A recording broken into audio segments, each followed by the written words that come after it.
मेघना श्यामलाल और सुजाता की इकलौती औलाद थी, इसलिए वो लाडली भी थी। उसके पिता श्यामलाल किताबों की दुकान चलाते थे। मेघना भी अपनी पढ़ाई पूरी करके अब अपने पिता के साथ ही दुकान पर बैठती थी। मेघना बेटी, ला तेरे बालों में तेल लगा दूं? कितने दिन हुए तूने सिर की मालिश भी नहीं करवाई। लंबे बाल रखने का शौक है, पर तेल भी तो लगाया कर। माँ, तुम हो ना मेरे बालों की देख रेख करने वाली, तो मुझे क्यों चिंता होने लगी? अच्छा, ससुराल चली जाएगी तो खुद से ही अपने सारे काम करने होंगे तुझे। क्या माँ, मैं तो वहाँ भी तुम्हें ही ले जाऊंगी। अगले दिन मेघना के पिता दुकान की किताबें और स्टेशनरी खरीदने बड़े बाजार चले जाते हैं। मेघना दुकान पर बैठी होती है। जी, मुझे एक फाइल मिलेगी, बड़ी ऑफिस फाइल। जी, ये 60 रुपए और ये 80 रुपए वाली है। ये 80 रुपए वाली दे दीजिए। ये इस तरह से पेपर नहीं लग पाएंगे, रुकिए मैं आपको पेपर पंचिंग मशीन देती हूँ।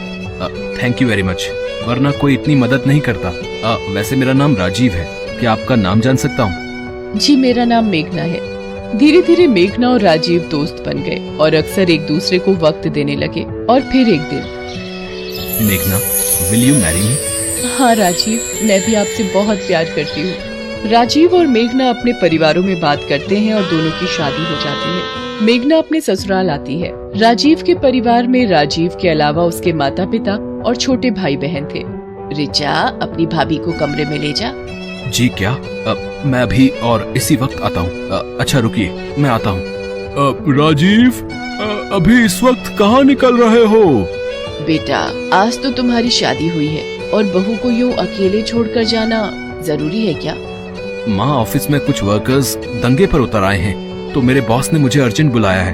अब नौकरी में तो ऐसा ही होता है ना माँ, मुझे जाना होगा। मैं मेघना को समझा दूंगा, वो समझदार है। मेघना, मुझे थोड़ी देर के लिए ऑफिस जाना होगा। वर्कर्स स्ट्राइक करके ऑफिस में अपनी मांगों को लेकर तोड़फोड़ कर रहे हैं। जैसी ही बात सुलझेगी मैं आ जाऊंगा। मुझे भी बुरा लग रहा है ऐसे तुम्हें अकेला छोड़कर जाते हुए। कोई बात नहीं राजीव, पहले काम जरूरी है। मेघना राजीव को जाते हुए देखती है और कहती है, राजीव सुनो, जल्दी आना। राजीव ऑफिस चला जाता है। अरे माँ, राजीव भैया कहाँ गए? राजीव के ऑफिस में कुछ मजदूरों ने दंगा कर दिया है, इसलिए उसे जाना पड़ा। राजीव ऑफिस पहुंचता है, वहाँ पर वर्कर्स दंगा कर रहे होते हैं। अरे मोहन, सुरेश, ये क्या तरीका है मांगे पूरी करवाने का? इसे मारो, सबसे पहले तो ये मालिक का चहेता है, इसे ही मारो मारो मारो।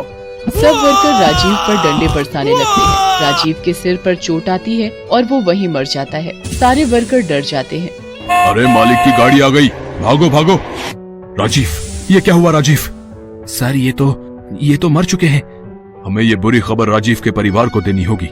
बॉस राजीव के घर फोन करके राजीव के मरने की खबर देता है।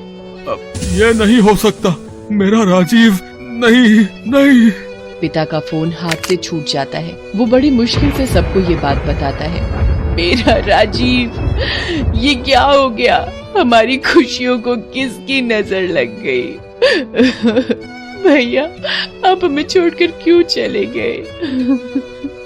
कुछ देर बाद मोहित रोता हुआ राजीव की लाश को घर ले आता है। मेघना तो बिल्कुल शांत हो चुकी थी, मानो उसकी जिंदगी रुक गई हो।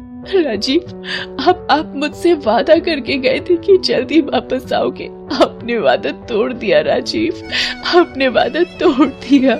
मेघना के माता पिता भी आ जाते हैं। पूरा माहौल सदमे में आ जाता है। राजीव का अंतिम संस्कार हो जाता है। बहन जी, क्या कुछ दिनों के लिए हम मेघना को अपने साथ ले जा सकते हैं? जी ले जाइए, कुछ दिन इसका मन बहल जाएगा। माँ, मुझे कहीं नहीं जाना, मैं यही राजीव की यादों के सहारे रहूंगी। तभी राजीव की बुआ दादी कुछ औरतों के साथ आ जाती है। आशा, ये क्या हो गया? राजीव कितनी छोटी उम्र में चला गया। अब रीति रिवाज के मुताबिक मेघना बहू को राजीव की विधवा बनकर रहना होगा। पर बुआ दादी, मुझे ये सब कुछ नहीं पता, तभी तो इन विधवाओं को लाई हूँ। ये मेघना को सब कुछ समझा देंगी। माँ, ये सब करना क्या जरूरी है? माँ, भाभी के साथ ये सब क्या हो रहा है? ये आजकल के बच्चे हमें बताएंगे रीति रिवाज। चलो, तुम लोग मेघना को सफेद साड़ी पहना लाओ, फिर इसके सिर के बाल उतरवाने हैं। माँ, ये बहुत ज्यादा हो रहा है। भैया के जाने की इतनी बड़ी सजा, इसमें इनकी क्या गलती है?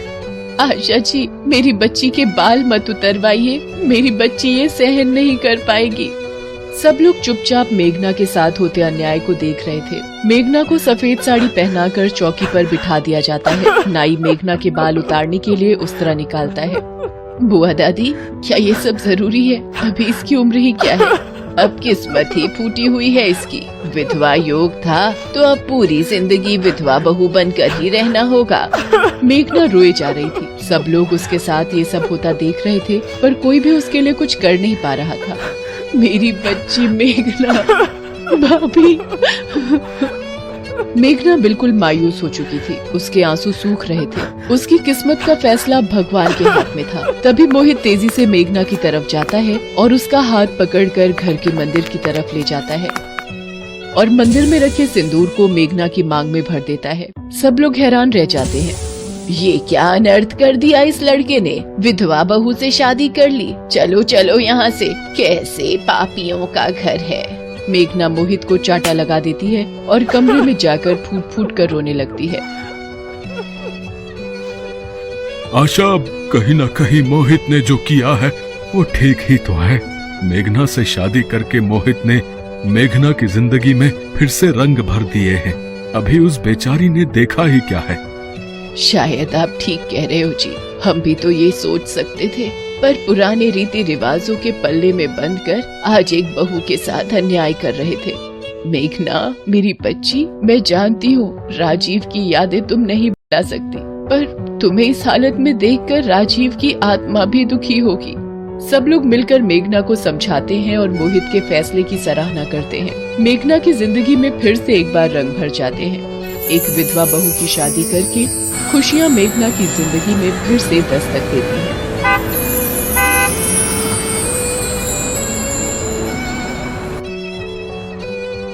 शंभूनाथ जी के परिवार में इन दिनों कुछ ज्यादा ही हलचल थी। आज सुबह से भी उनके यहाँ मेहमानों के आने का सिलसिला जारी था। बलिया वाली गोमती मौसी और हरिचंद मौसा, लखनऊ वाली शिखा बुआ और फूफा जी, पटना से नरेंद्र चाचा और लक्ष्मी चाची कब की आ चुकी थी। बस इंतजार था तो केवल दिल्ली में रहने वाले गोवर्धन मामा का। आखिर उनके सबसे लाडले भांजे अर्जुन की शादी जो तय हो गई थी। अर्जुन की माँ गोमती मौसी और शिखा बुआ के साथ बैठी हैं। अरे बेटा, तूने पता किया क्या? गोवर्धन मामा की ट्रेन कब तक आ रही है? ट्रेन 1 घंटे लेट है माँ। मुझे भी तो बेसब्री से उनका इंतजार है। गोवर्धन मामा की कोई औलाद नहीं थी। वो अर्जुन को अपने बेटे की तरह मानते थे। अर्जुन ने अपने कॉलेज की पढ़ाई अपने मामा के पास रहकर ही की थी। आज अर्जुन बैंक में अफसर है और वो इसका सारा श्रेय अपने मामा को देता है। उसके मामा भी बैंक में अफसर थे। जब वो उनके पास रहता था तो उन दोनों ने अर्जुन का बहुत ध्यान रखा था। उसकी हर छोटी बड़ी जरूरतों को पूरा किया, या यूं कहे कि माँ पापा के बाद मामा मामी को ही वो सबसे ऊंचा दर्जा देता था। अर्जुन पुराने दिन याद कर रहा था कि कैसे मामा जी सुबह सुबह पढ़ने के लिए उसे जगाते, कभी कभी तो खुद चाय बना कर लाते, उसकी पढ़ाई में हर संभव मदद करते। कॉलेज जाने के लिए उनकी दी हुई लाल बाइक तो उसकी फेवरेट थी। गाड़ी के आगे उसके मामा जी ने स्टिकर से अर्जुन लिखवाया था। उनके उस उपहार को देखकर तो उसकी आंखों में आंसू आ गए थे। अभी वो ये सब बातें सोच ही रहा था कि दरवाजे पर अर्जुन अर्जुन पुकारते हुए मामा जी दाखिल हुए। अर्जुन, ओ बेटा अर्जुन, जल्दी से अपने मामा के सीने लग जा बेटा।